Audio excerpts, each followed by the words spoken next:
महाकुंभ का वक्त जैसे जैसे करीब आ रहा है वैसे वैसे अलग अलग विभागों ने भी तैयारियां तेज़ कर दी हैं। इसी कड़ी में आज संगम नगरी प्रयागराज में परिवहन विभाग के एमडी भी यहाँ पर पहुँचे हैं। अगर हम बात करें तो मासूम अली सरवर साहब हैं हमारे साथ, जिन्होंने अभी एक बैठक की है और दिशा निर्देश दिया है। सर, सबसे पहला सवाल हमारा यही है कि महाकुंभ है और सरकार की मंशा ये है कि 19 से भी ज़्यादा दिव्य और भव्य होगा।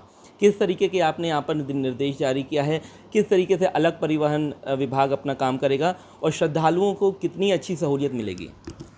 महाकुंभ एक विश्व स्तर का आध्यात्मिक एवं धार्मिक आयोजन है। माननीय मुख्यमंत्री जी द्वारा लगातार निर्देश दिए गए हैं, ये दिव्य कुंभ हो, भव्य कुंभ हो, हर तरीके से अलौकिक हो। इसके लिए चूँकि ये एक ऐसा अवसर होता है जब हमारे प्रदेश की छवि, हमारे देश की छवि पूरे विश्व में प्रोजेक्ट होती है। इसी दिशा में आपको मैं बता दूं कि माननीय मुख्यमंत्री जी का परिवहन निगम की ओर से बड़ा धन्यवाद है कि माननीय मुख्यमंत्री जी ने परिवहन निगम को 1000 करोड़ रुपए बजट में उपलब्ध कराए हैं, जिससे कि हमारी जो परिवहन निगम की बसें हैं, श्रद्धालुओं को जब उन बसों में ट्रैवल करने का अवसर प्राप्त हो तो उनको बिल्कुल एक अद्वितीय और अलौकिक अनुभव हो। इसी दिशा में उनकी जो अपेक्षाएं हैं कि 7000 बसें परिवहन निगम द्वारा उपलब्ध करानी है। महाकुंभ को दृष्टिगत रखते हुए हम लोगों ने अपनी पूरी तैयारी कर ली है। 7000 बसें हम लोग उपलब्ध कराएंगे। हमारी बसें बिल्कुल नई और एकदम चमचमाती भी होंगी। हमारे जो ड्राइवर होंगे, कंडक्टर होंगे, वो बिल्कुल उनका व्यवहार उच्च कोटि का होगा, जिससे कि श्रद्धालुओं को फील हो कि हाँ, एक अच्छे स्वच्छ मन से वो प्रयागराज का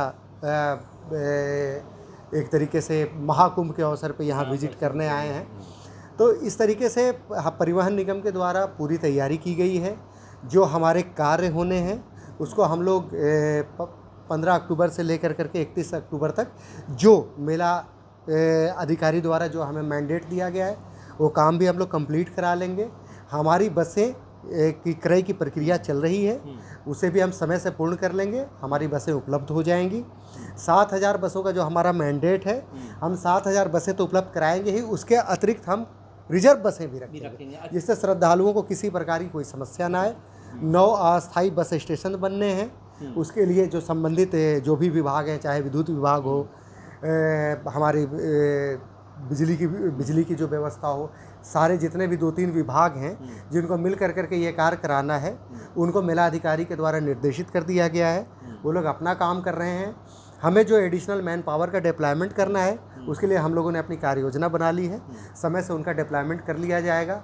मुझे आशा ही नहीं, पूर्ण विश्वास है कि कुंभ की जो एक अलौकिक एवं अद्वितीय छटा है, उसमें जो भी योगदान परिवहन निगम का होता है, हम अपनी क्षमता से बढ़कर करेंगे। सर, अमूमन करोड़ों की संख्या में श्रद्धालु आएंगे और एक रोडवेज ऐसा विभाग होता है जहां श्रद्धालु सबसे ज़्यादा आते हैं। अगर हम ट्रेन की बात करें तो ट्रेन से भी ज़्यादा श्रद्धालु रोडवेज में आ गए हैं। हालांकि नई बसें रहेंगी, लेकिन एक अच्छी सी स्कीम शायद बाइकर्स गैंग भी आप लोग का रहेगा कि कहीं बस अगर कहीं कुछ भी ख़राब होती है तो वो रिंच विंच लेकर के या उनके पार्ट्स को लेकर के तो बाइक के ज़रिए वो लोग कंडक्टर के पास या ड्राइवर्स के पास पहुँचेंगे। तो ये एक नई सहूलियत देने जा रही है। ये हमारे आरएम प्रयागराज की एक इनोवेटिव व्यवस्था है। जैसा कि आप जानते हैं कि प्रयागराज का ये महाकुंभ है जो 12 वर्ष बाद हो रहा है, तो निश्चित तौर पे जितनी भीड़ होती है, और जैसा कि आप जानते हैं कि श्रद्धालुओं को भी जो क्राउड कंट्रोल होता है उसमें पूरा प्रशासन लगा हुआ होता है, और ईश्वर की कृपा से सारी चीज़ें अच्छे तरीके से हो, इसके लिए सभी लोग मेहनत करते हैं। चूँकि बसों में कई बार वैसे तो पूरी व्यवस्था रहेगी कि 100% प्रयास ये किया जाए कि बसों का ब्रेकडाउन ना हो, फिर भी कदाचित कहीं पे इस तरह का अगर कोई अनायास कोई ऐसी बात हो जाती है जहाँ पे बस एकाएक ब्रेकडाउन हो जाती है, तो चूँकि इतनी भीड़ होती है, तो उसके लिए हमारे आरएम प्रयागराज ने ये व्यवस्था की है कि उसमें जो हमारा मैकेनिक है, वर्कशॉप का जो कर्मचारी है, वो अपनी व्यवस्था के साथ बाइक पे बैठ कर करके जा कर के तत्काल उस समस्या का निस्तारण कर देगा, जिससे कि फिर हमारी बस सुचारू रूप से चल सके, श्रद्धालुओं को कोई समस्या नहीं हो और बस की वजह से अन्य श्रद्धालुओं को। व्यवहार अच्छा रहे, कंडक्टर्स का, ड्राइवर्स का रहे, मेडिकल किट भी प्रोवाइड रहे, उसमें कभी किसी श्रद्धालुओं की अचानक तौर पे तबीयत अगर बिगड़ती, ये सब भी आप लोग प्रोवाइड करेंगे उस बस में? हाँ, बिल्कुल करेंगे। ये इस पर माननीय मुख्यमंत्री जी का भी विशेष जोर है कि श्रद्धालुओं जिस श्रद्धा की भावना से वो आते हैं तो उनको उसी प्रकार की अप्रीतम अनुभव हो।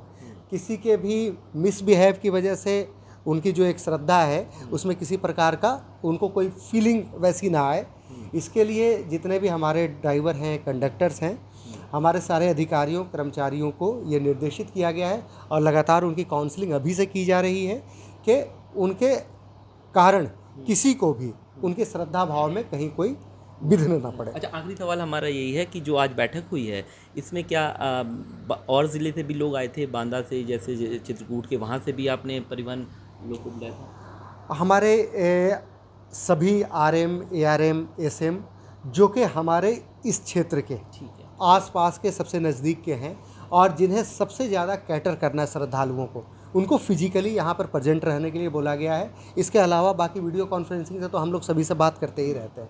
हमें ये उचित लगा कि चूँकि अब हमें केवल 3 महीने का समय रह गया है तो एक बार फिजिकली यहीं पे आ जाया जाए और उन अधिकारियों को ये भी निर्देशित किया गया है कि जो उनके अस्थायी बस अड्डे जो जहां उनकी सबसे ज़्यादा बसें संचालित होंगी यहां पर आकर के स्वयं भी देख लें, जिससे कि आगे उनको अपनी तैयारी करने में सहायता मिले। बिल्कुल। तो हमारे साथ ये मासूम अली सरवर साहब थे जो बता रहे थे कि परिवहन विभाग अपनी तैयारियों में जुटा हुआ है और इस बार के महाकुंभ में परिवहन विभाग जो सुविधा दे रहा है वो शायद इससे पहले शायद नहीं दिया हो। तो हम ये कह सकते हैं कि एक बार फिर से दिव्य और भव्य कुंभ होने वाला है। वीडियो जर्नलिस्ट संगीत उपाध्याय के साथ सैयद आकिब रज़ा, पंजाब केसरी टीवी, प्रयागराज। हमसे जुड़े रहने के लिए हमारे YouTube चैनल को सब्सक्राइब करें और नई वीडियो की नोटिफिकेशन के लिए बेल आइकॉन को दबाएं। अगर आप ये वीडियो Facebook पर देख रहे हैं तो लाइक जरूर करें और ज्यादा से ज्यादा शेयर करें। धन्यवाद।